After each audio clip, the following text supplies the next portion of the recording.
Now let's look at initiation in eukaryotes.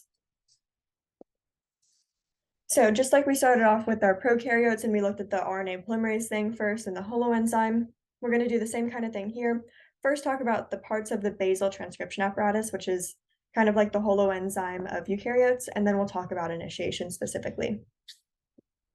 So the basal transcription apparatus has three parts to it. It has RNA polymerase II, transcription factors, which is really a lot of parts, and the mediator. So RNA polymerase II is just like an RNA polymerase, but in eukaryotes, we just have a lot more, so it has a Roman numeral after it. But I want to focus a little more on the transcription factors and the mediator. The transcription factors are going to help transcription proceed, and one of the most important ones is called TFIID. TFII means transcription factor for RNA polymerase II. That's what the II is, that's that 2. And they'll have labels like A, B, C, D, E, and so on, just to show which one it is. So this is transcription factor D for RNA polymerase II. And on this transcription factor, there's a super, super important protein called TBP, or TATA binding protein, which is going to bind to the TATA box and let RNA polymerase II and the entire basal transcription apparatus know where to bind. And that's really important in initiating transcription. And then the mediator is also really important because it's going to communicate with transcriptional activator proteins. These are also called TAPs, and TAPs are going to speed up or slow down transcription. So the way I want you to think about the mediator is kind of like being a phone. So if you have two people that need to communicate with each other, and they can't hear each other if they were to just yell, they're going to have to call each other. And if this person talks and doesn't have a phone, this person's not going to hear it. If this person talks on the phone, this person also has the phone, it can hear the message. So the mediator is like the phone between the transcriptional activator proteins and your RNA polymerase II, saying, hey, he said to speed up. Hey, he said to slow down. That's what you need to do. So the mediator is like your phone, it's the communication relay system. So now let's talk about initiation. So we're going to have our transcription factor for RNA polymerase II, D, is going to bind to the TATA box using that TATA binding protein. And once it's there, we're going to have the rest of our basal transcription apparatus, including our RNA polymerase II, other transcription factors, the mediator. They're going to bind to TFIID on the promoter.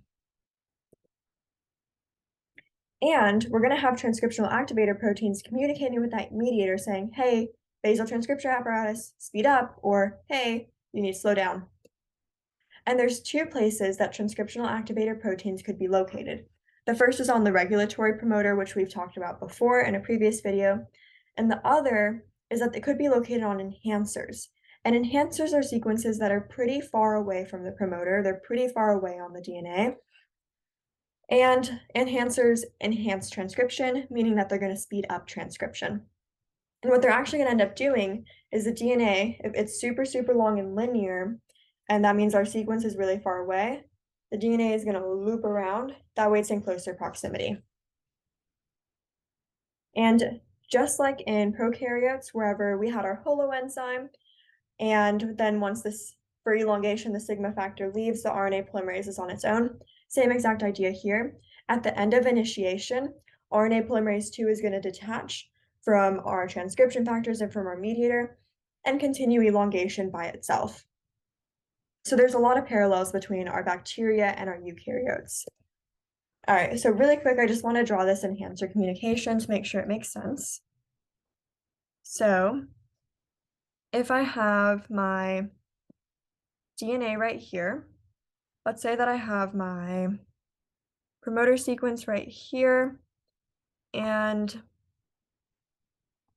here is my basal transcription apparatus with RNA polymerase II and the transcription factors, we'll say in the box, and the mediator is going to be this little circle, and all together they make up the basal transcription apparatus. So if you have an enhancer sequence, which I'm going to do in red all the way down here, and it says speed up. Unfortunately, so we know our mediators are phone, but these are not the cell phones we have now. These are the cell phones with the wire cord attached to them, where it can only move so far, it can only communicate so far. So our mediator has that type of telephone, or you can think about it like you have two cups with a string in between. The enhancer has one of the cups, the mediator has the other. The string can only be so long. So that string is only that long, which means it can't reach our enhancer. Our enhancer's saying speed up, we can't hear it. So what we're going to do is we're going to loop the DNA around so that everything is closer.